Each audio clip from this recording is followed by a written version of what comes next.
For the last video in this elemental series, I had to come visit my favorite location. And if you've been following me for a while, you know exactly where I am. So although we may have one more bonus video at the end of this series, in this video we're going to be discussing the power of water. Now, as a Cancerian, I am deeply connected to the water element. So this one in particular I am very passionate about. Water represents your emotions and your intuition.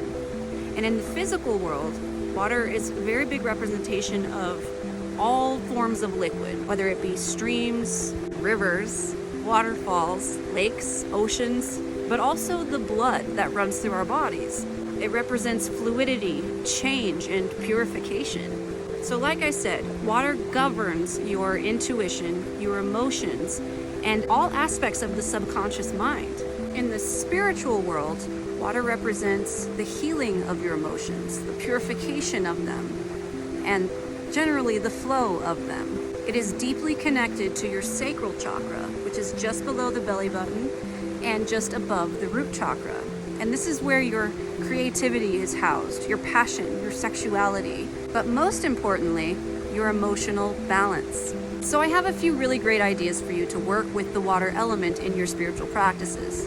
The first would be, of course, doing a visualization in a meditation, where the water, as you visualize, is cleansing you of any sort of negative emotions, feelings, baggage, traumas, anything like that, and you are watching it get washed away down the river. You can do this in your waking life as well by taking a mindful bath or washing your hands mindfully. This is basically just using water in a way that is filled with your awareness, knowing and trusting as you connect with that water element that it is providing both physical and spiritual benefits to you. Now, obviously, another great idea is to just spend time out in nature near bodies of water. You would be so surprised at how easily this helps to lift your own frequency. And I realized I left this part out in my fire video, so if you really would like to know which animals to work with and using the fire energy, leave me a comment in this video. But as far as water goes, you're gonna want to connect to animals that typically live in or around the water. This will include animals such as fish, crabs, dolphins, whales. The list can go on. But I want you to also think creatively about it, because this can include other animals as well, such as the otter or the beaver, or any other animal that might live half of their life in the water and half out. There's deep spiritual meaning behind that as well. And of course, you can work with specific crystals that will help enhance your spiritual practice through the element of water.